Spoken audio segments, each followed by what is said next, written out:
E, meus caros, no... Ué, o aplicativo demorou para iniciar a gravação, mas agora está solucionado. Deixa eu tirar essa luz, que às vezes só atrapalha e não dá o efeito adequado aqui para a gente. Meus queridos, vamos retomar a discussão a partir da aula anterior. E na quinta-feira da semana passada. Oi, Rayane.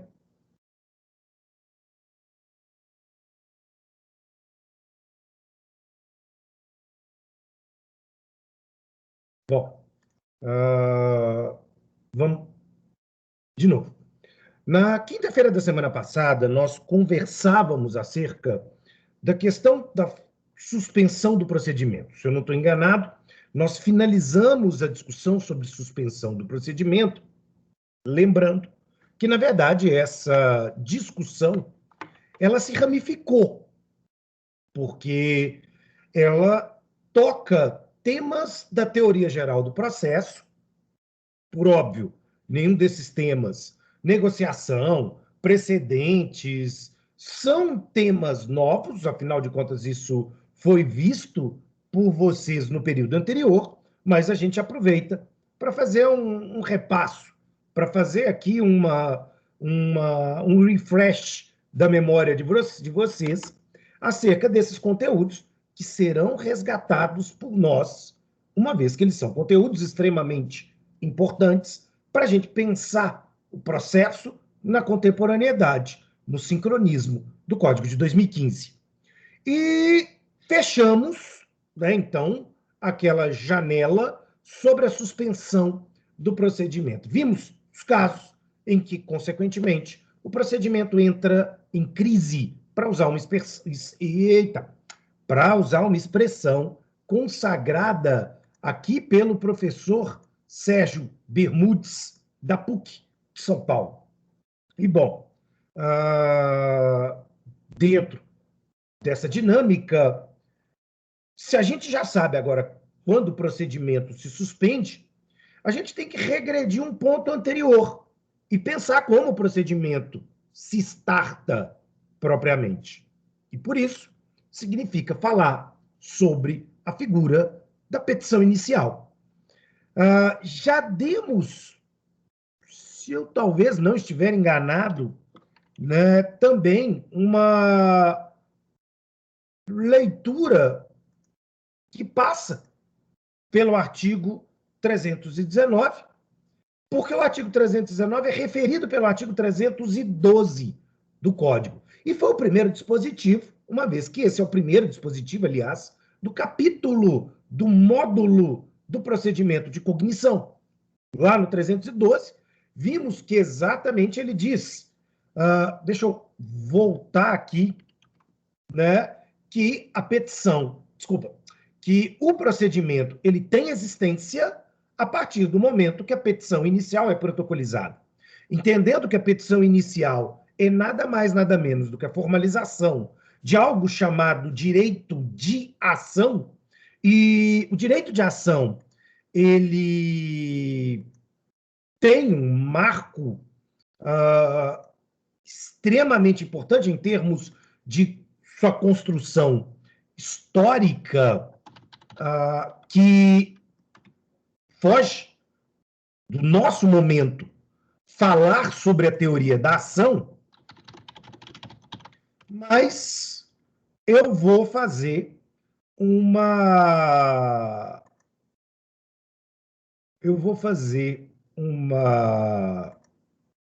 indicação de 3 vídeos. Na verdade, são 3 aulas sobre a teoria da ação que eu gravei e que vão entrar como aulas na nova edição do meu manual de teoria geral do processo.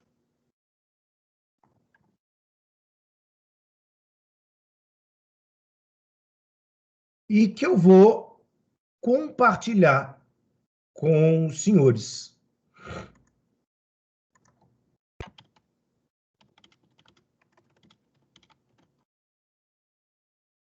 Pediria encarecidamente aos senhores que assistissem essas aulas. São aulas curtas, no máximo 10 minutos. Então, vai tomar 30 minutos no tempo de vocês. Né? Não agora, pelo amor de Deus. Depois.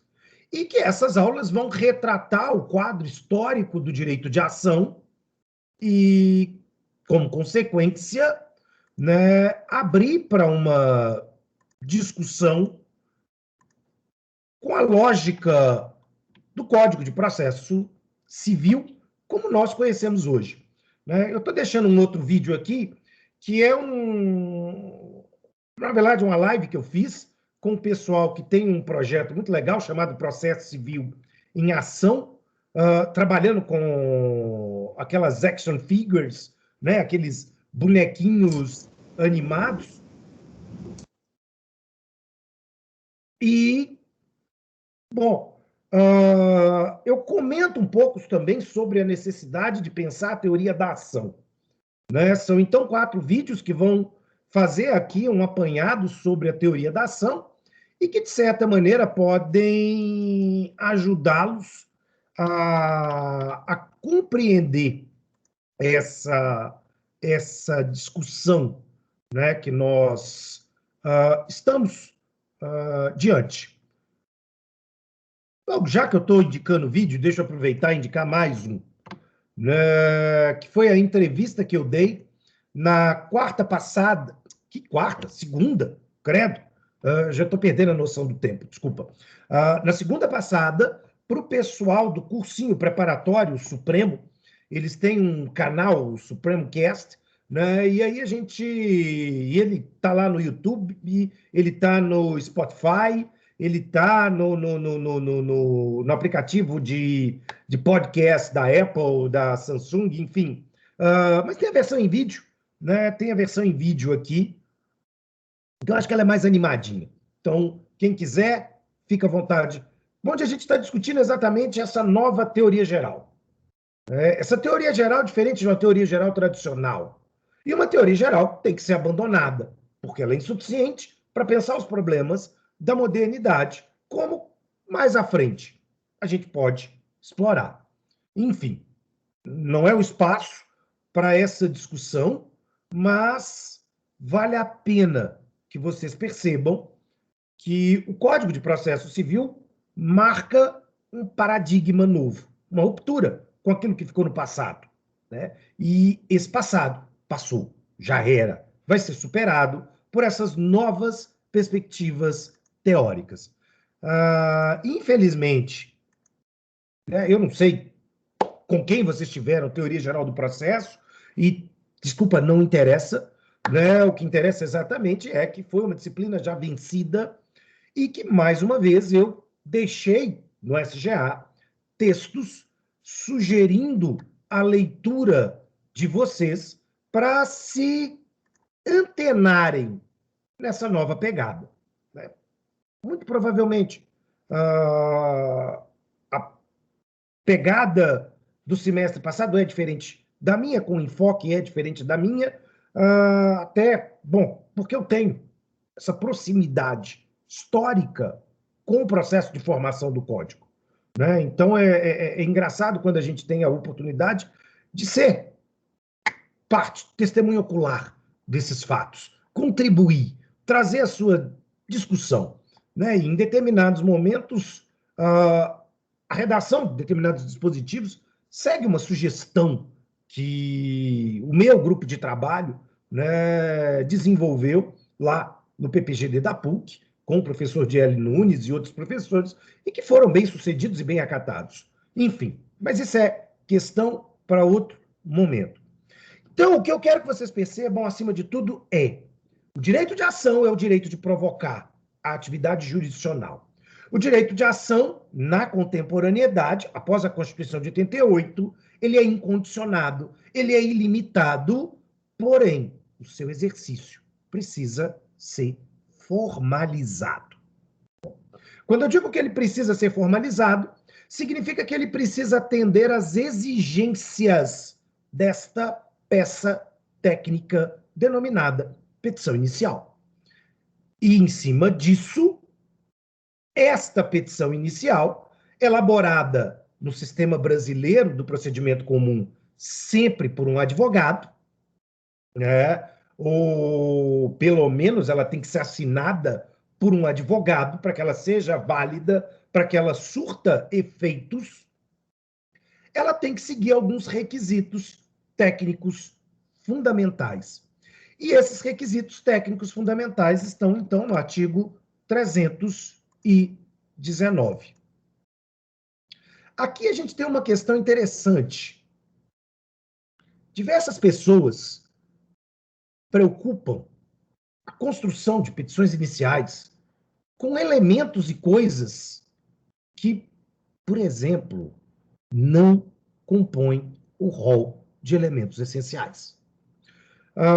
É muito comum alguns advogados mequetrefes, e me desculpa, pés de chinelo, se preocuparem exatamente com o nome da petição inicial. E se vocês olharem todos os incisos do artigo 319, temos aqui 7 incisos, nenhum inciso está falando. Deixa eu diminuir um pouquinho o tamanho para que vocês possam verificar na integralidade os incisos. Nenhum está falando o nome da ação. E o nome da ação não existe porque a ação não tem nome, ponto. Se você quer chamá-la de alguma coisa, chama ela de Osvaldo, chama ela de Tibúrcio, Tibério, Caio, Tício, Mévio, dê o nome que você quiser, porque ela não precisa ter nome. Não é requisito essencial o nome da ação. E, certa conta, né, eu fui fazer, a época ainda dos processos físicos na estrutura do Poder Judiciário, uma vez, uma audiência. E peguei com os estagiários as petições iniciais que tinham para serem distribuídas. E eu mesmo fiz a distribuição lá no respectivo guichê do fórum, do antigo Fórum Lafayette, ali na Avenida Augusto de Lima, em Belo Horizonte. E de uma maneira muito engraçada, o estagiário que me atendeu, figuras estranhas essas chamadas estagiários, né, exatamente virou para mim e falou assim, mas, doutor, eu não posso aceitar a sua petição inicial. E eu disse, por quê? Por que você não pode? Ela está assinada? Está. Então, você tem que aceitar a minha petição inicial. Não, mas é porque há alguns problemas. E aí eu fiquei olhando para a cara do desgraçado com toda a vontade de poder invocar do fundo da minha alma aquela força lá, Darth Vader, e torcer o pescoço do desgraçado de uma vez e falar, problema. Problema eu sei, imbecil, que não sabe. Mas bom, né? A gente sorri e diz assim, qual o problema? Não tem o nome da ação. Não tem o nome da ação. Sim, não sei se o senhor sabe, ou seja, está me chamando de burro. A ação tem nome. E eu fiquei pensando, não tem. Retardado, mas tudo bem. Tem que pôr um nome? Eu falei, então me devolve o papel. Peguei a caneta e escrevi lá, Osvaldo. Entreguei para ele, eu falei, tá aqui o nome. E ele ficou olhando assim, o senhor está debochando de mim. Eu falei, não, vai assim mesmo. Não, mas você vai apresentar essa petição escrito Osvaldo para o juiz? Eu falei para ele, eu estou me cagando. Ele não vai fazer nada. Pode entregar. Leva, filho. Tô nem aí, não. Isso não é um problema. Primeiro porque não é você quem tem o poder de indeferir. Se alguém tem que indeferir, é o juiz. Não é você. Você não é o juiz. Porque você está aqui nesse guichê. Tomara que um dia seja. A gente dá aquela amenizada no ego, né? Aquela massageada assim. Tomara que um dia você vire. Né? Mas, enfim, por hora não. Quem vai indeferir é ele. Então, você tem duas opções. Ou você recebe essa porra e dá o seguimento que tem que dar, ou chama seu chefe, que eu vou conversar com o escrivão. E, bom, Oswaldo foi. Não, Oswaldo foi. E, consequentemente, nunca deu problema. Tá, André? O juiz não falou nada, talvez até tivesse rido, né? E passou batido. Consequentemente, isso é o que não importa, né? Então as pessoas gastam um tempo desgraçado pensando em nomes mirabolantes. A ação de indenização por dano moral com pedido liminar de tutela antecipada reversa para... Gente, isso é nada. Isso é nada. Isso é simplesmente marolinha, porque isso não é técnico, isso não é estrutural, isso não faz parte dos requisitos essenciais. E a partir do momento que isso não faz parte dos requisitos essenciais, se isso está presente ou não está presente, não faz a menor diferença. Por quê? O que define a atividade jurisdicional, o que restringe a cognição jurisdicional é o pedido aqui. O pedido, que vai dizer que é uma questão de indenização, que é uma questão de rescisão contratual, que é uma questão de investigação de paternidade ou escambau. Ponto. O pedido. Isso é uma das coisas mais importantes. O nome, pouco me importa. Pouco interessa, e é óbvio, pouco interessa a legislação. Mas o que acontece? Esses 7 requisitos, eles precisam ser observados. Os demais, não. Os demais é estilo, eu diria. E aí o que acontece? A petição inicial, da forma que ela foi construída, no artigo 319, ela é construída exatamente sobre a forma de um modelo. Ou seja, se você compreender a construção lógica do artigo 319, você tem um modelo para qualquer petição inicial no procedimento civil. Bom, talvez uma petição penal seja diferente, mas eu estou me cagando para o processo penal, com devido respeito à disciplina, porque eu não advogo nessa área, eu não estou dando aula dessa área. Então, aqui, quando a gente lida com a estrutura da petição inicial, a gente vai observar um modelo normativo no artigo 319, com todos os itens que a sua petição não pode deixar de ter, é claro, mas que se fosse posta sobre uma forma gráfica, vamos dizer assim, ela ficaria desse jeito. E aqui pode ser que a imagem esteja um pouco pequena para alguns, mas está aqui. Está aqui a imagem. Quem quiser abrir no seu computador, salvar, enfim, sobre uma forma gráfica, um modelo esquemático, mnemônico, do que uma petição inicial tem que ter. E quando a gente pensa petição inicial, eu estou trabalhando aqueles 5 itens e, na verdade, 6 itens. Eu vou aglomerar um. Eu vou aglomerar, na verdade, 2 itens sobre a forma de um item 5, chamado de requerimento. Esse aqui. Esse aqui. E dentro dessa construção, eu vou mentalmente separar os itens 1 e 2 com um título: elementos subjetivos da petição inicial. E eu posso chamar os itens 3, 4, 5 e 6, como consequência, por um outro título e chamá-lo de elementos objetivos da petição inicial. O que eu quero destacar é que os elementos subjetivos referem-se não ao aspecto mental, psicológico, psiquiátrico, digamos assim, mas aos sujeitos do procedimento. E os sujeitos do procedimento são o juízo e não o juiz, o autor, o réu e, eventualmente, o Ministério Público, se ele for participar como custos legis.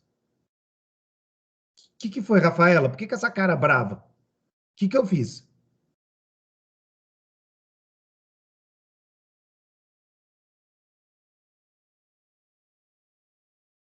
Rafaela?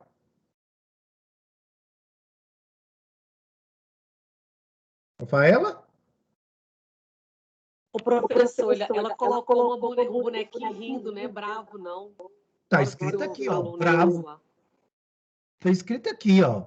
Na imagem da foto do quadro, tá escrito aqui, bravo. Não é bravo, não, professor. Desculpa, era rindo porque eu não estava aguentando o senhor falar. Eu fiquei imaginando a cena, mas foi com a intenção de risos mesmo. Desculpa. Deleta aí a legenda, mas é porque eu estava rindo muito do senhor contar. Ri com cara bravo, mas tudo bem. Entende? Vamos lá. Sara, repito. Os elementos subjetivos referem-se a quem são os sujeitos do processo. Porque todo procedimento ele precisa ter pessoas, natural ou jurídica, mas ele precisa ter pessoas que ocuparão os papéis de autor, aquele que elabora a petição inicial, aquele que realiza a pretensão, ou seja, ele espera algo do Poder Judiciário, e o réu, que vai ser responsável pela resistência. Além do autor e do réu, nós teremos o juízo. Né? A petição inicial ela é direcionada ao juízo enquanto órgão jurisdicional. E por meio do juízo, eu defino também a competência do Poder Judiciário, especializando aquela matéria, objeto da minha petição inicial, dentro da sua estrutura organizacional, que eu vou falar um pouquinho mais à frente ainda hoje, mas obedecendo à sua estrutura organizacional. E, eventualmente, a gente tem aquele que é o coça-saco de plantão, também chamado Ministério Público, né, que atua aqui como, muitas vezes, um fiscal da lei. Ou seja, o Ministério Público não é parte, ele não tem interesse, ele atua onde há, eventualmente, incapaz, onde há interesse público e só. Afinal de contas, nem todo processo tem MP no procedimento civil. Né? E, de certo modo, esses são os sujeitos. Esses são os sujeitos. O lado oposto são os elementos objetivos. E os elementos objetivos estão ligados ao conflito, estão ligados ao mundo dos fatos e das normas, e não das pessoas. Né? Então, os itens 3, 4, 5 e 6 referem-se aqui aos elementos objetivos da petição inicial. Nós estudaremos ponto a ponto cada um desses 6 elementos, cada uma dessas 6 figuras ao longo da aula de hoje, possivelmente amanhã, talvez semana que vem, porque tem muita coisa para se falar sobre petição inicial. Perfeito? Sara, pegou? Sim, professor, muito obrigada. Disponha. Gente, quem perder qualquer coisa, por favor, dá o toque, que a gente volta. Professor, boa noite, tudo bem? Beleza. Os elementos 4, 5 e 6 se referem ao? 3, 4, 5 e 6 se referem aos elementos objetivos, que, no fim, é aquilo que Francisco Canelucci chamava de lide. É o conflito objetivo. Beleza, obrigado. Ficou bom dessa forma? Entendeu? Sim, sim. Ótimo. Seguindo. Eu vou nessa ordem, tá? Ou seja, eu vou trabalhar aqui primeiro os elementos subjetivos e depois os elementos objetivos. Até porque, topograficamente, numa petição inicial, o que nós vamos ver é essa estrutura. Ou seja, a gente vai indicar o juízo. Deixa eu pegar aqui uma petição inicial,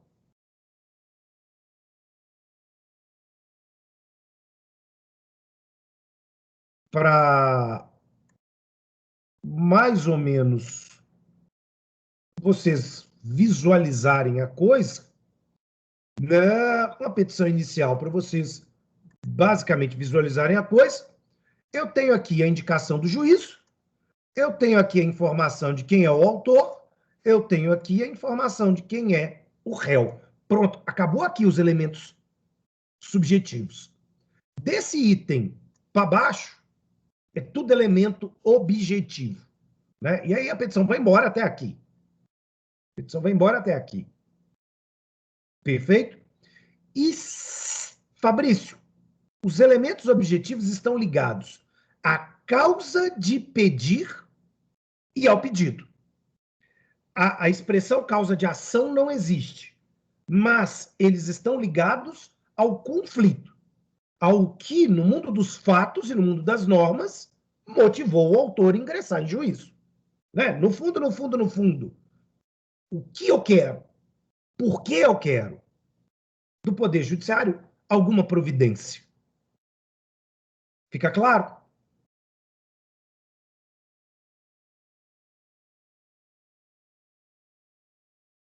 Fabrício? Beleza. Então, bom, nosso primeiro problema é entender essa figura chamada juízo natural. Porque, na verdade, o juízo natural, e esse quadro aqui é só sobre o juízo natural, né, ele está, deixa eu colocar aqui,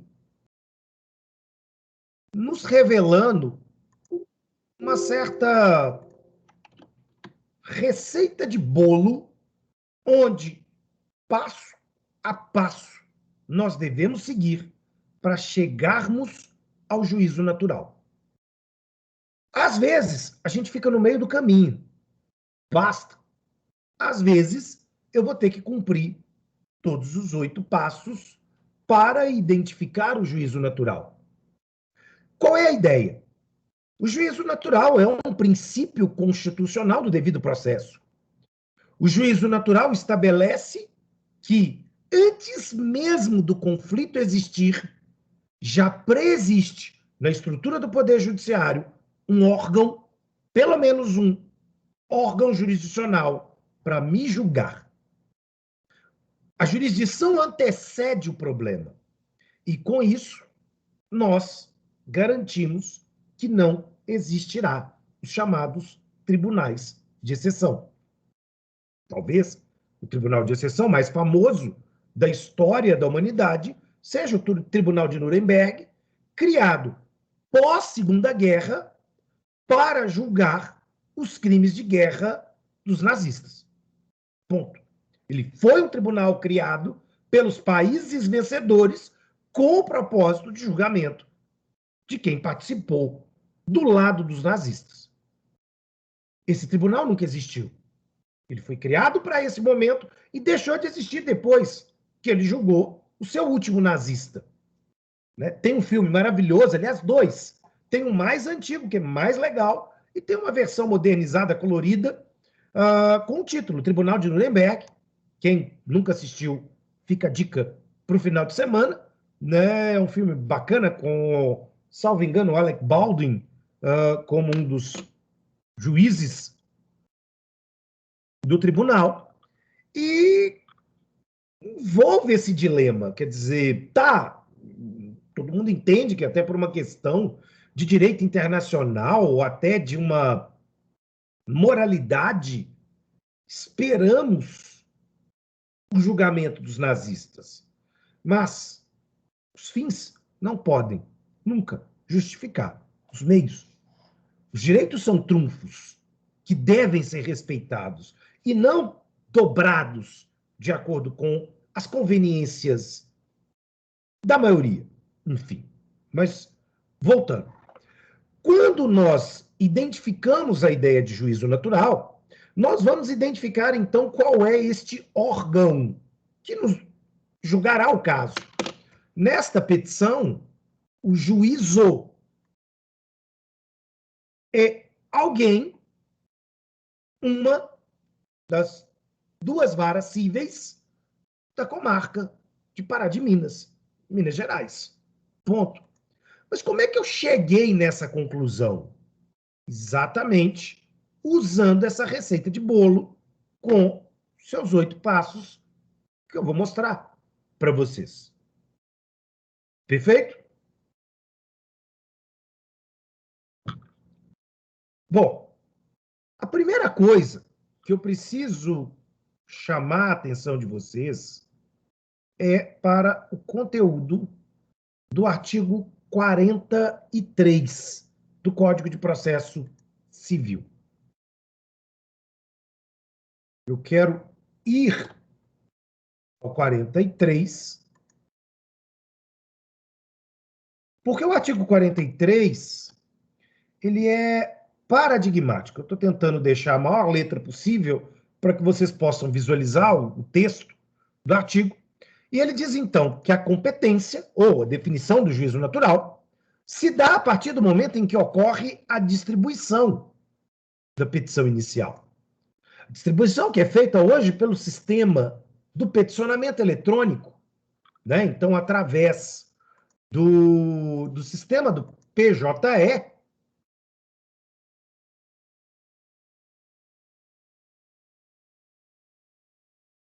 bom, para quem não conhece, né, vamos lá. Bem-vindo ao inferno. Esse é o PJE.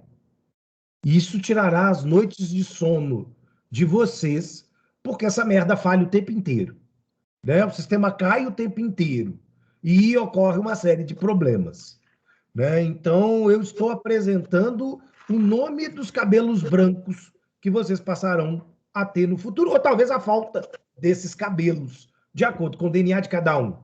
Enfim. O que acontece aqui? Né? Essa é uma plataforma de acesso para vários estados. Então, eu vou selecionar aqui, por exemplo, o estado de Minas Gerais, e eu tenho ainda as opções entre o judiciário estadual, o judiciário federal, o judiciário trabalhista, eleitoral, enfim. Mas vamos para o judiciário estadual. Desculpa, Tainá, não entendi. Que já é 20 para as 8. Pois é. Bom, pelo menos ele está aqui. Hoje ele está funcionando, né? Podia ser que não estava. De manhã não estava, enfim. Mas tudo bem. E aí nós vamos ingressar usando o sistema de certificação eletrônica. E aí você vai vir aqui, processo novo. Aí vocês vão dizer, porra, mas não é processo, é procedimento, processo é depois. Exato. O Poder Judiciário é meio burro nesses aspectos. Desculpa, alguém levantou a mão? Não. Todos? Não. Não? Tá. Não levantei a mão, não, desculpa. Tranquilo. Achei que você tinha levantado aqui, enfim. Perdão. E aqui você vai selecionar, né, a comarca para onde você vai direcionar o procedimento. Vamos colocar aqui Belo Horizonte, por exemplo. E eu vou ter a classe. Classe não é nome, pelo amor de Deus. Classe não é nome. Mas, como nós não estamos estudando os procedimentos especiais, nós estamos estudando o procedimento de conhecimento comum, ele vai aparecer aqui, ó. Procedimento comum civil. E inclusão. Aqui, você já vai definir o tema da demanda. Sei lá, vamos dizer que é uma discussão sobre indenização. Né? Sei lá, dano moral por batida de trânsito. Enfim, ou dano material por batida de trânsito. E vai indicar os elementos subjetivos, informando quem é o autor, quem compõe o polo ativo, quem é o réu, quem compõe o polo passivo, e, respectivamente, os seus advogados. Você vai informar algumas características, depois nós vamos falar sobre isso, e vai fazer anexo da petição inicial e dos seus documentos, e depois protocolizar. É esse protocolo, né, que vai ser a distribuição e o registro, falado pelo artigo 43, e também pelo artigo 312. Né? Então, a partir do momento em que eu clico aqui em protocolizar, o procedimento será numerado, será feito o sorteio e enviado para alguém do judiciário. Né? Uma comarca, um juízo do Poder Judiciário. Mas, enfim, isso é só para vocês entenderem a lógica dessa ideia de distribuição. E aí ele está dizendo, a partir do momento em que eu distribuí, o procedimento existe. Se eu só fizer essa petição inicial e guardá-la no meu computador, isso nunca vai virar um procedimento, por óbvio. Agora, quando eu vou fazer a distribuição, eu preciso pensar nas questões correlatas à competência do órgão jurisdicional, mas lembrando que essa análise dos 8 passos é uma análise que será feita como se eu tirasse uma fotografia dos fatos hoje. Todas as perguntas que eu farei aqui, todas as perguntas que eu farei nesses 8 passos são respondidas e a resposta gerada na data da distribuição marca fixa, de maneira rígida, imutável, em regra, o juízo. E aí o artigo 43 diz um negócio muito importante. É irrelevante, guardem essa palavra, é irrelevante as modificações de estado de fato ou de direito ocorridas posteriormente. Então, o que me interessa? Vai me interessar onde o autor mora hoje, na data da distribuição, aonde o réu mora hoje, na data da distribuição, aonde o contrato foi feito, ou sei lá, hoje. O que acontecer depois da distribuição, para a definição do juízo natural, é simplesmente ignorado. Não é importante. Não é relevante. Não vai alterar a competência jurisdicional, com uma única exceção. Com uma única exceção. Salvo se mexer na competência absoluta. Salvo se mexer na competência absoluta. Salvo se ocorrer uma mudança legal e não de fato legal, onde, por exemplo, eu crio uma vara nova, especializada. Né? Então, por exemplo, num determinado momento, em Belo Horizonte, foi criada uma vara de saúde. Então, todas as demandas que envolviam discussão de fornecimento de medicamento, processamento em face da operadora de plano de saúde, e que estavam nas varas cíveis, foram transferidas e transportadas para a vara de saúde. Aí eu tenho uma alteração do juízo. Mas por algo que não depende das partes, não depende da vontade das partes. Essa alteração ela veio em razão de uma melhoria suposta da qualidade da atividade jurisdicional. Vamos imaginar que, por exemplo, um determinado comarca se subdivide, gerando agora para aquela municipalidade uma comarca própria.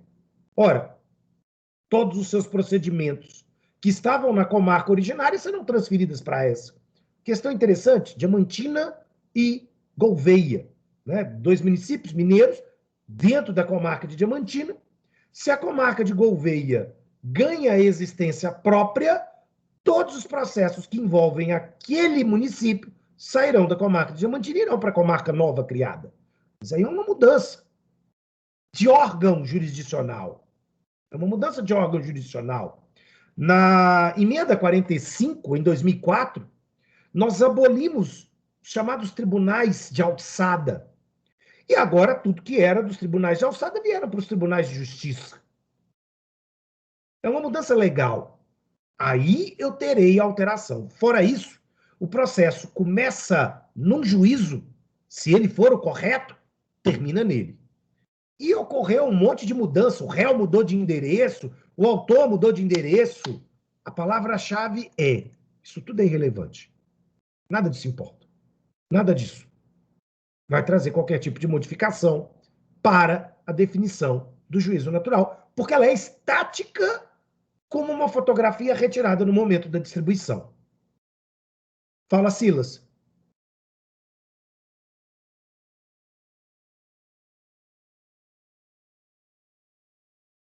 Silas? Não, professor, tá tranquilo. Eu ia perguntar ao senhor, é algo que me falha a memória, né? Não sei, parece que na vara de família tem uma diferencinha, né? Eu não sei se mudou, mas talvez não é pertinente ao tema, mas quando envolve menor, parece que que o processo sempre tramita onde o menor reside, é isso? Não. Não. O processo tramita onde o menor reside no momento de propositura da ação. Se o menor muda de endereço, não muda a competência jurisdicional, não. Entendi. É irrelevante. É o que o código está dizendo. Perceba, ele não trouxe exceções. Ele está dizendo, é irrelevante. As mudanças de fato, mudança de residência é um fato, são irrelevantes se ocorridas posteriormente. Beleza? Bom, Ok. Douglas, não existe eleição do fórum. Fórum não é órgão do Poder Judiciário. Fórum é o nome que nós damos para o prédio. Fórum Lafayette é o nome do prédio, pura e simplesmente. E você não escolhe fórum, você escolhe foro. Foro é o sinônimo de juízo, ou, né, aqui de comarca, na verdade. E aí você pode eleger quando é possível a negociação processual. Lembra lá do artigo 190, que nós estudamos quando falamos da suspensão do processo? Quando eu tenho partes capazes, quando eu tenho direito disponível, eu posso criar um documento contratual prévio e escolher uma comarca para a ação, fugindo da regra geral. Se eu fizer essa escolha, vale a escolha. Se eu não fizer a escolha, vale a lei. Mas aí, eleição de foro. Nunca fórum. Beleza? Fórum é prédio. Tijolo, concreto. Nada mais. E aí o prédio não faz nada. Enfim. Voltando. Então, se a gente vai compreender aquele passo a passo que eu mandei para vocês, a primeira coisa, o primeiro passo, é pensar o seguinte: a causa pode ser processada no Brasil? O Brasil tem a possibilidade de, através da sua jurisdição, conhecer dessa lide? E vocês podem pensar assim, ué, não? Talvez não. Dependendo das situações e do contexto fático, talvez não. Dá um exemplo. Um francês domiciliado na Alemanha pega um voo na Malásia para a Austrália. Daquela fatídica companhia Malaysia Airlines. E o avião cai. Tipo Lost. Né? Desapareceu. Ninguém soube o fim que se deu para aquilo. A família dele, que mora na Alemanha, quer processar a Malaysia Airlines. Ela pode processar no Brasil?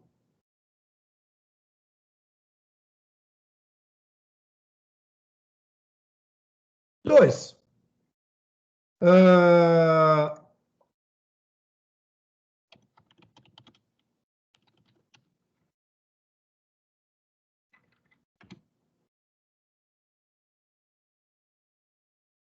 Dois.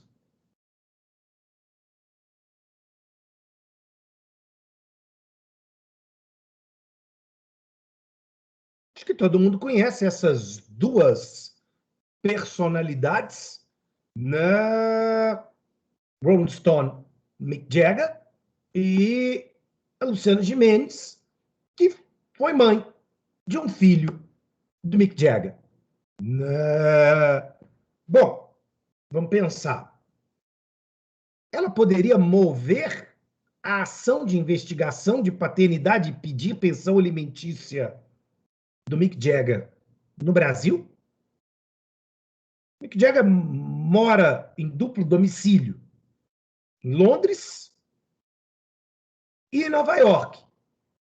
Né? Ele tem casa em Nova York, ele tem casa na cidade de Londres, então, respectivamente, Estados Unidos e Inglaterra. Ele poderia ser processado no Brasil? O Brasil poderia conhecer essa discussão, né, entre a investigação de paternidade, onde, inclusive, à época da gravidez, ela, Luciana Gimenez, morava em Nova York? Ponto. Então, eu tenho que pensar acerca de determinadas situações, porque o Poder Judiciário ele não pode conhecer de tudo. O Poder Judiciário brasileiro ele não pode conhecer de tudo. Né? E, por favor, eu não esqueço, uns 3 anos atrás, quando exatamente eu contei sobre esse caso, né, uma aluna da PUC virou para mim e falou assim, ele faz novela? Né? Ele faz novela? Eu não lembro muito bem, professor. Ele é ator, né, de novela, e ele ficou famoso porque teve um filho dela. Eu falei, quase isso. Quase isso. Quase isso. Mas, enfim, voltamos à nossa programação normal. Diante dessa situação, a gente tem que pensar, o Brasil pode conhecer desse conflito? Como lidar com isso? E aí, a gente tem que vir para um dispositivo, aliás, um conjunto de dispositivos que estão nos artigos 21, 22, 23, 24 e 25, e que definem para nós os limites do Poder Judiciário brasileiro. Né? Ou seja, o que o Poder Judiciário brasileiro não puder conhecer, ele não conhecerá. Aí vocês vão dizer, ué, mas e aí? E aí é um problema de outro país. Isso é um problema de outro ordenamento jurídico. Eu vou ter que ver o ordenamento jurídico da Malásia, da Alemanha, da França, ou aqui no caso, dos Estados Unidos, da Inglaterra, enfim. Vou ter que ver em outro lugar. Pode não ser o Brasil, mas com certeza algum país do mundo terá que a atribuição de enfrentar esta discussão. O que eu preciso é que vocês entendam o seguinte. Primeiro, né, os artigos 21 e 22, que poderiam ser apenas um grande artigo 21, com mais de um inciso, mas por aqueles problemas de redação da origem do código, fizeram com que eles viessem picotados. Eles estão definindo um tipo de competência. Então, eu vou colocar aqui embaixo.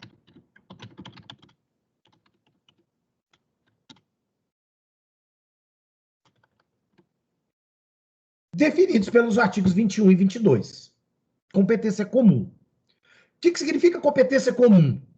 A ação pode ser proposta no Brasil, mas ela também poderia ser proposta no estrangeiro. Se no estrangeiro ela fosse proposta, eu poderia trazer a sentença estrangeira e, através de um procedimento no STJ, eu homologaria a sentença estrangeira. Daria uma coisa chamada, pelo direito internacional privado, de exequatur. E aí, o Poder Judiciário brasileiro aceitará a decisão estrangeira, cumprirá a decisão estrangeira sem problemas. A competência, por outro lado, do artigo 23, é chamada de competência exclusiva. E aí significa que o Brasil não aceitará cumprir sentença estrangeira que toque na discussão do artigo 23. Porque o artigo 23 estará dizendo para nós, só o Brasil pode conhecer da demanda. Só o Brasil. Ah, mas a lei da Inglaterra diz que ela pode conhecer. O Brasil vai olhar para essa sentença estrangeira, julgada conforme a lei inglesa, e dizer, vá se fuder, porque nós não vamos cumprir. Nós não estamos nem aí. Vá se fuder, judiciário inglês. Porque ela e nada e mato é a mesma coisa. Ponto. O judiciário brasileiro está proibido de homologar uma sentença estrangeira versando sobre os temas do artigo 23. Beleza? E aí, de certo modo, né, o artigo 25 uma questão interessante da possibilidade de eleição e substituição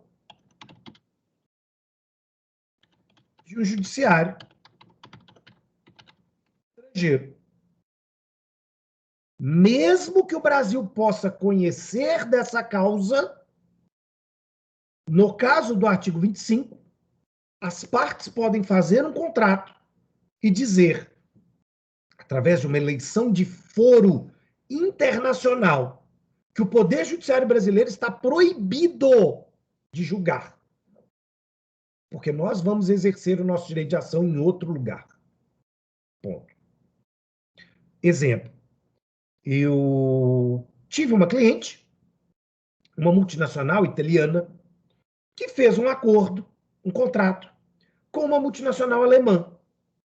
E de uma maneira muito interessante, a multinacional italiana e a multinacional alemã, quando fizeram esse contrato, incluíram uma cláusula de eleição de foro, dizendo nem fudendo o judiciário brasileiro julgará esse litígio. Nem fudendo. Esse contrato vai para as mãos do judiciário brasileiro, porque elas não confiam na capacidade do judiciário brasileiro. O contrato foi feito no Brasil. O contrato foi cumprido no Brasil. Mas o contrato não poderia ser judicializado no Brasil por conta da eleição de um foro estrangeiro. E aí elas escolheram a comarca de Paris. Bom, porque tudo em Paris é mais bonito, né? Inclusive o judiciário. E com base nisso, se houvesse um conflito, e houve, ele ia ser julgado na França. Nenhuma delas estaria autorizada a fingir de besta e ir para o judiciário brasileiro, porque a cláusula contratual faria com que o juiz então dissesse: você renunciou, você renegou o Brasil, então agora você vai propor essa porra lá na França. E boa sorte. E eu nunca quis tanto que esse contrato desse errado e tivesse um conflito. Eu nunca fiquei tão feliz quando eles me ligaram e falaram, porra, vamos ter que processá-los em Paris. E aí eu falei, que show, que legal, que divertido vai ser. Enfim. O que acontece aqui? Né? Então, esse é o mapa desses artigos que agora a gente vai dissecar. Né? Então, o primeiro dispositivo, do 21 e do 22, falando sobre essa competência concorrente, diz que compete à autoridade judiciária brasileira, sem a exclusão de uma autoridade estrangeira complementará o artigo 24, processar e julgar uma ação na qual o réu, e não me interessa a sua nacionalidade, brasileiro, estrangeiro, o que me interessa é o réu tem domicílio no Brasil. O réu tem domicílio no Brasil. Tá? Então, a partir do momento que o réu tem domicílio no Brasil, eu posso, consequentemente, mover a ação no Brasil. Caso curioso, muita gente talvez não saiba, né? Mas o guitarrista do Led Zeppelin, Jim Page, tem uma casa no Brasil. Morava no Brasil. Não mais, mas morava no Brasil. Né? Morava numa biboca de pé de serra na Chapada da Diamantina, em Brasília. E, enfim, se enturmava com a galera. Inclusive, tocava no boteco da cidade. Dava uma palhinha no boteco da cidade. Quer dizer, imagina, você tá lá, no meio da cidade, da Chapada da Diamantina, né, naquele boteco, copo sujo. De repente você vê o cara tocando violão e fala assim, pô, é o Jim Page do Led Zeppelin, mas que merda é essa? Né? Em que momento eu cruzei um portal do além da imaginação, né, do Twilight Zone, eu caí aqui nesse mundo invertido do Stranger Things que eu tô vendo o cara tocar no boteco. Bom, é isso mesmo. Né? É isso mesmo. Ou seja, ele é estrangeiro, mas ele não se naturalizou brasileiro, mas ele tem domicílio no Brasil. Então, ele pode ser processado no Brasil. Não me interessa se o fato aconteceu no estrangeiro, não me interessa bulhufas, me interessa saber. Ele tem domicílio no Brasil? Opa, então pode ser o judiciário brasileiro. Pode não ser apenas, pode ser outro lugar. E aí eu posso ter, inclusive, a faculdade de escolher lá e cá. Bom, segunda situação, é no Brasil que deve ser cumprida a obrigação. Presta atenção, esse dispositivo precisa ser bem lido. Nós estamos dizendo que é só no Brasil que essa obrigação vai ser cumprida. Imagina que alguém contrata uma pessoa para construir uma casa no seu lote. Bom, essa casa não pode ser construída em outro lugar se não for no lote contratado, no lote definido em contrato. Não me serve. Ou seja, o cara vai virar e falar assim, doutor Silas, nós construímos a casa do senhor, só tem um problema, velho. Nós construímos na casa do doutor André, no lote do doutor André, nós fizemos uma confusão. Será que o senhor vai ficar chateado? Será que o senhor vai se importar? Né? Ou tá de boa e, sei lá, depois você conversa com o seu André e faz tipo aquele desenho, né, o Up, pega um monte de balão e tira a casa dele e traz para o seu lote. Ora, não, menor sentido isso, é óbvio. Né? Se a obrigação vai ser cumprida num lugar, é lá que a coisa tem que se resolver. E se realmente só pode ser feito no Brasil, ok, então é no Brasil. Terceira situação, fato, ocorreu no Brasil. O ato foi praticado no Brasil. Então, a princípio, é no Brasil que eu conseguiria fazer uma prova pericial. No Brasil, onde possivelmente eu tenho o maior número de testemunhas, se eu tenho testemunhas sobre o fato. A prova será mais fácil de ser feita no Brasil. Compreenderam essas três situações?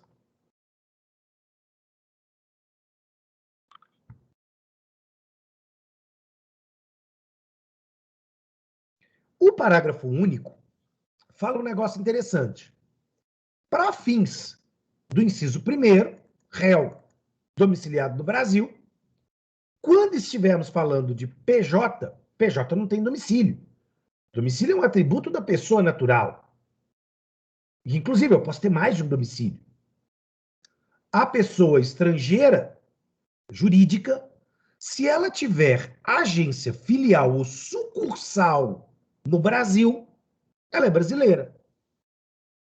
Bom, em regra, a pessoa jurídica tem a sua sede aonde for indicado no seu registro do contrato social, do estatuto social, perante a junta comercial ou cartório de registro de pessoas jurídicas. É um requisito técnico desse documento dizer sede. Bom, sede, Brasil. Então, eu posso ter uma pessoa jurídica estrangeira. Se essa pessoa jurídica estrangeira ela tem uma filial, ela tem uma lojinha no Brasil, uma agência, ela é brasileira. Um caso, né, onde isso fica bem marcado, é o caso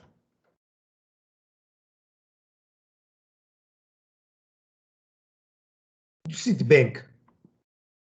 O Citibank é um banco norte-americano. Ele não tem registro na junta comercial de nenhum estado brasileiro. Ele não tem filial, mas ele tem agência. Ou seja, eu encontro o Citibank no Brasil. Né? Eu encontro uma agência do Citibank em São Paulo, eu encontro uma agência do Citibank em Belo Horizonte, e etc. E aí ele diz, se eu tenho a agência, eu vou tratá-lo como brasileiro. Eu posso processar o Citibank no Brasil. Mas é diferente. Por exemplo,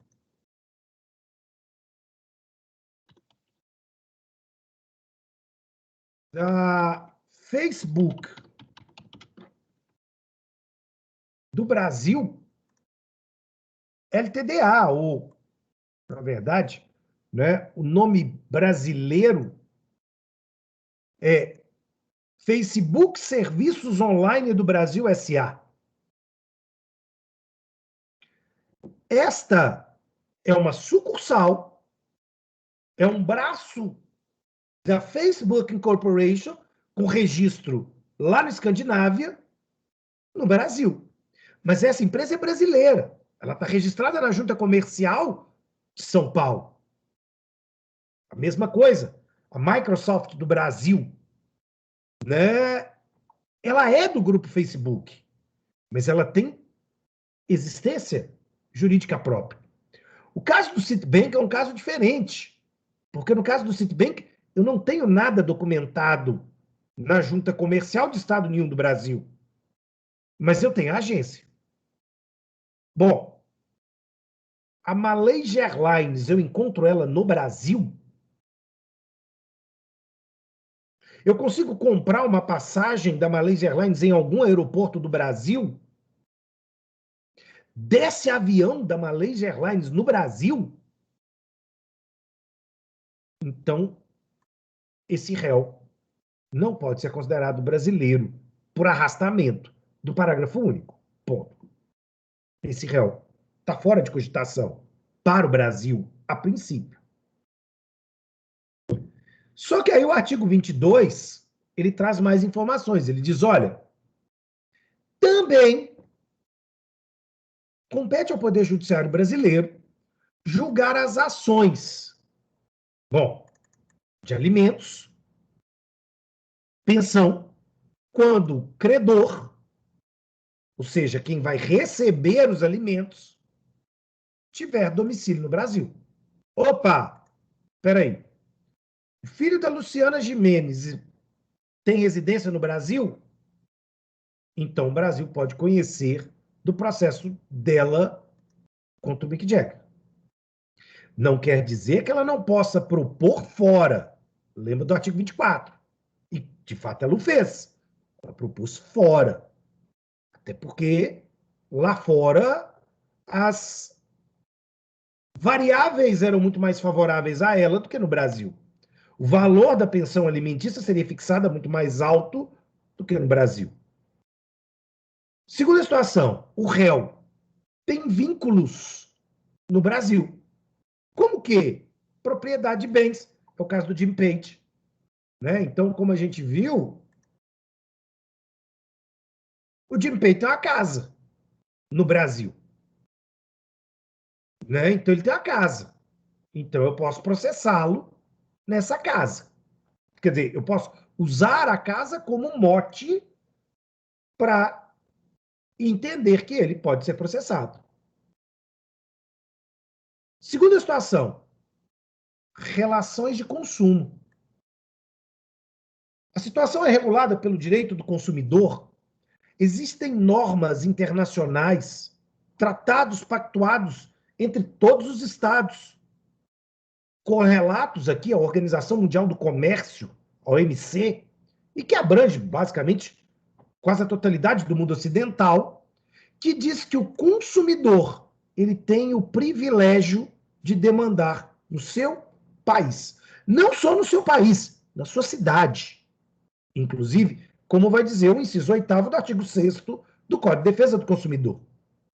Né? Então, se o fornecedor, vamos imaginar aqui, eu compro esse iPad, e se a Apple não tivesse uma loja no Brasil, como de fato tem, ainda que eu quisesse alegar qualquer questão, né, aquele caso clássico da Apple, do MacBook Pro que explodia nos aviões, aquilo era maravilhoso. Né? Até hoje, o povo pede, né, se você é titular de um MacBook Pro, informe a comissária de bordo, porque tem que fazer todo um procedimento para desativar o aparelho para o notebook não explodir dentro do avião.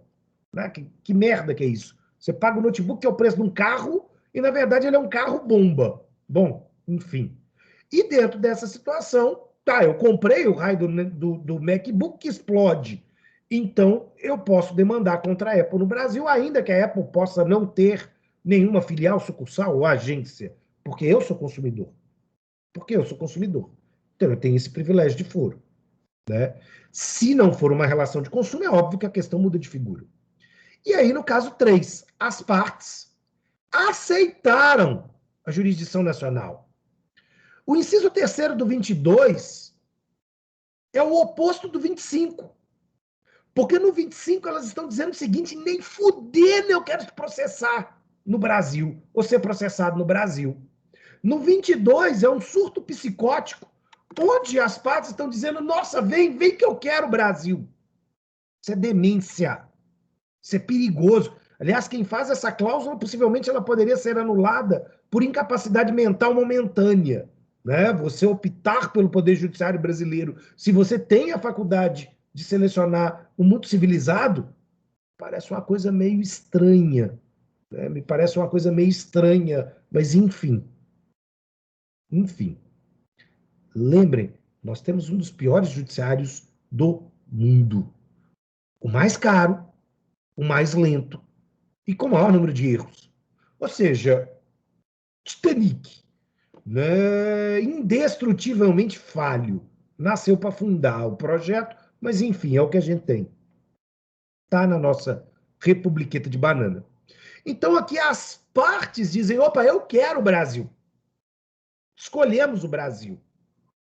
O contrato foi feito sei lá onde, na, sei lá, Nova Zelândia, mas as partes disseram, vão brigar no Brasil, porque no Brasil deve ser mais legal brigar, né? Afinal de contas, a impressão internacional que existe é que ninguém briga no Brasil.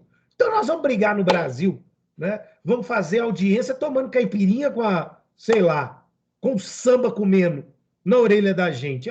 Mais ou menos deve ser o que eles imaginam, né? Que a gente tem como litígio no Brasil. Mas enfim, eles optaram para o Brasil. Ponto. Foi uma opção inversa do artigo 25. O artigo 23, por outro lado, trabalha com uma ideia diferente. E aqui eu preciso contextualizar. O artigo 23, então, como eu disse, ele fala de uma competência que exclui qualquer outro país do mundo. O judiciário de qualquer país do mundo entrar nessa discussão. Primeiro caso, imóveis. se as duas partes estão brigando por conta de um imóvel que está no Brasil, é do Poder Judiciário brasileiro e ninguém tasca. Ah, mas a discussão está acontecendo lá em Londres. Essa decisão não surtirá efeitos práticos. O Judiciário londrino vai processar, se a lei assim permitir. Mas o Judiciário brasileiro, quando vier a sentença estrangeira, vai rasgar a sentença estrangeira e falar o seguinte: não vou cumprir. Como faziam os pretores romanos, né, non liquid. Não vou processar. Ponto. Segunda situação, e atenção para o que eu vou falar agora. Direito das sucessões, nós estamos falando de testamentos, de heranças. O processo judicial sobre o testamento ou inventário dos bens situados no Brasil serão no Brasil. Ponto. Não me interessa, testamento feito na França, mas há bens do Brasil, esse testamento sobre os bens brasileiros será cumprido no Brasil. E sobre os bens que estão na França? Na França.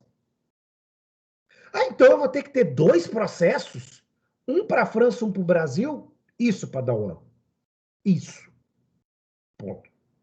E aí ele está dizendo o seguinte: não me interessa a nacionalidade do autor da herança.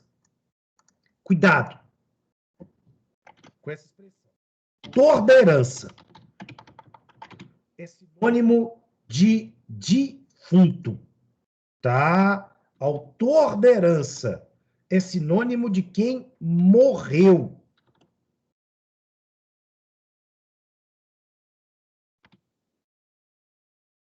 O autor da herança não é o autor do inventário. O autor da herança é aquele que me deixa a herança, e que por isso não existe mais.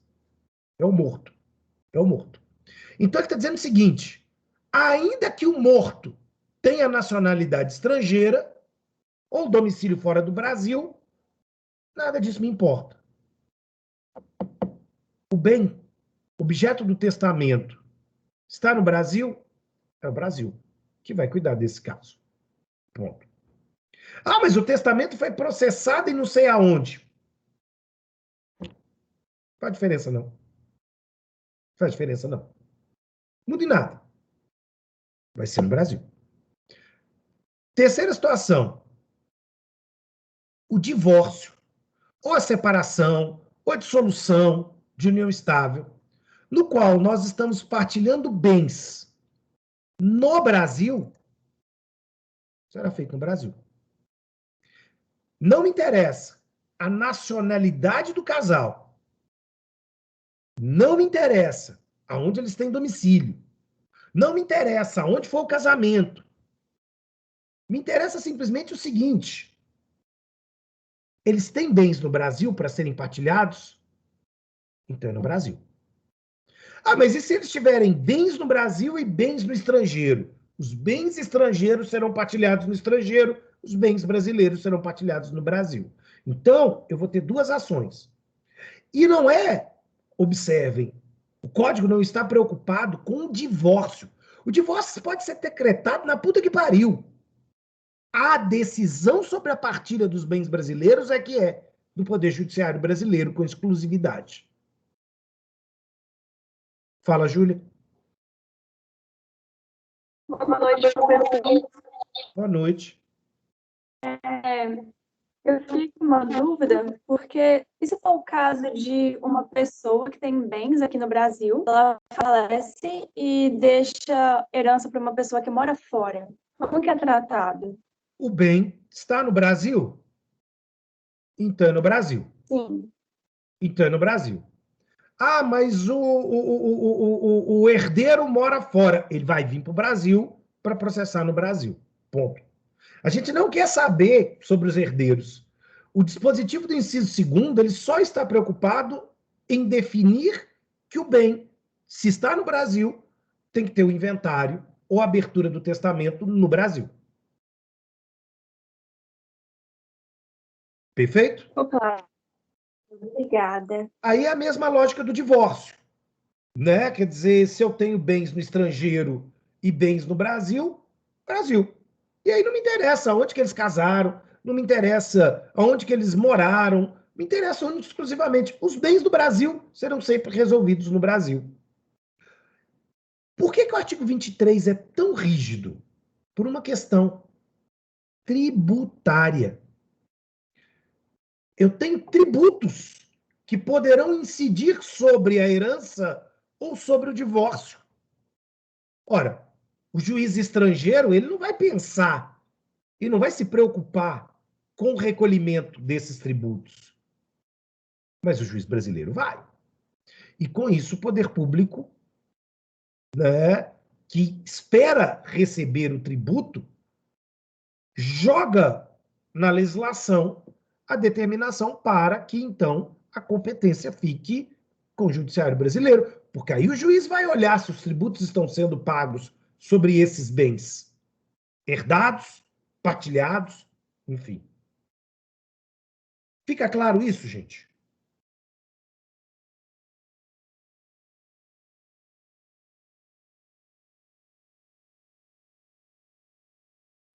Então, Sim, professor. resultado prático. Vencemos a primeira etapa. Passo 1. Eu tenho alguma dessas situações reguladas? Então é no Brasil. Maravilha. Passo 2. Já que é no Brasil, há alguma parte, autor ou réu, com foro funcional? Cuidado, atenção.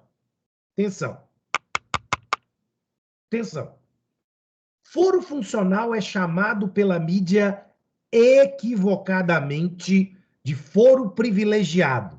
Não existe essa expressão. Foro privilegiado não é expressão técnica e, portanto, não pode ser utilizada por vocês. A expressão correta é foro funcional.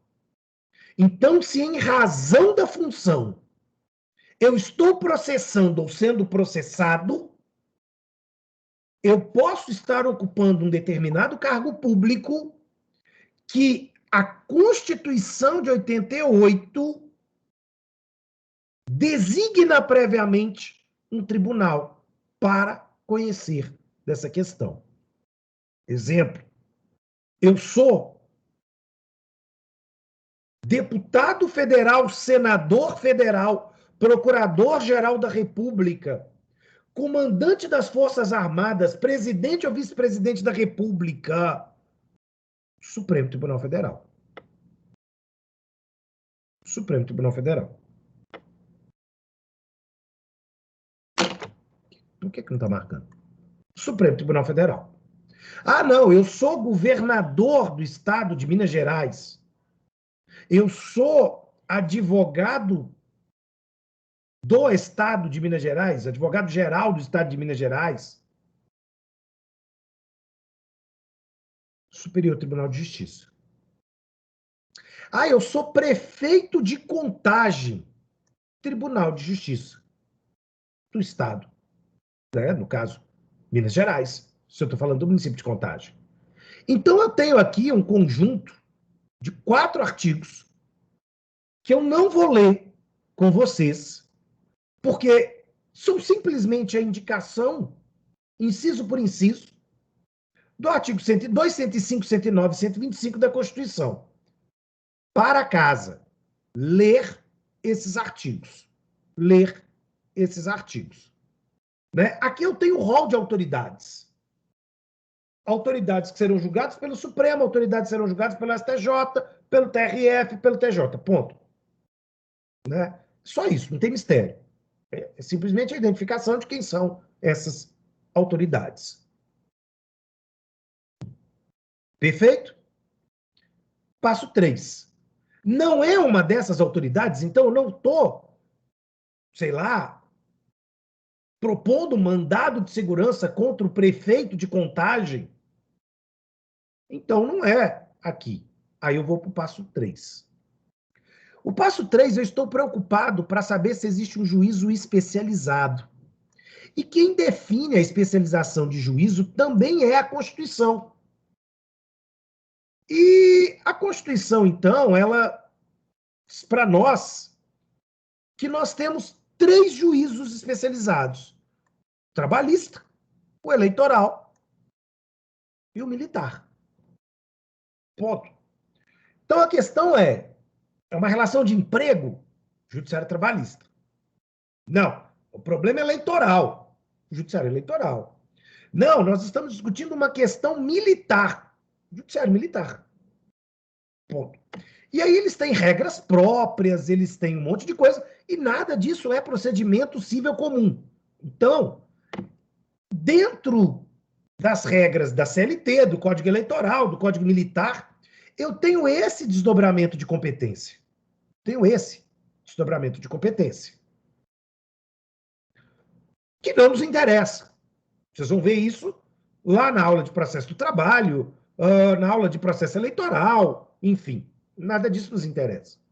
Então, não é um judiciário especializado. É o chamado judiciário comum. Ótimo. Mas eu tenho 2 judiciários comuns: o federal e o estadual. Quando uma causa vai para o judiciário federal, quando uma causa vai para o judiciário estadual. Aí, meus caros, eu preciso ir no artigo 109 da Constituição. E o artigo 109 basicamente diz o seguinte: todas as vezes que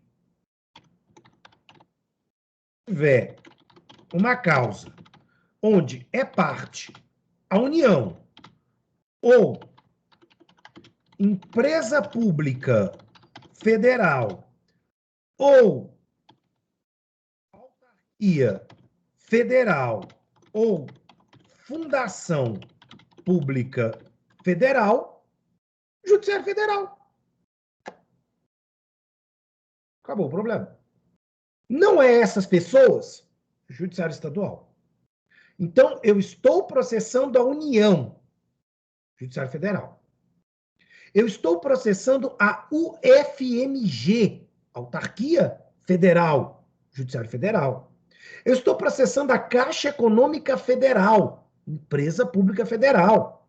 A Companhia Brasileira de Correios e Telégrafos, empresa pública federal.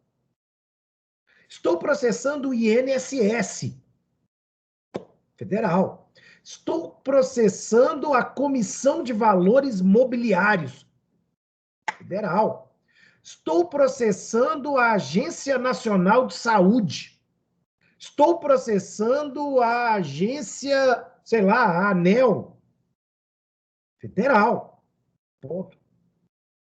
Acabou.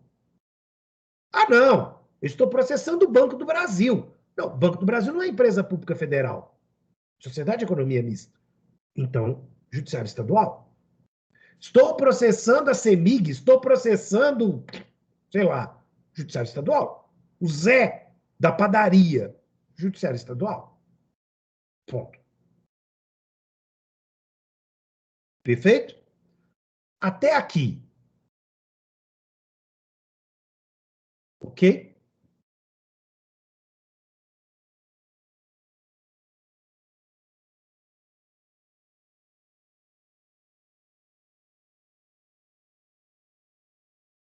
Tá.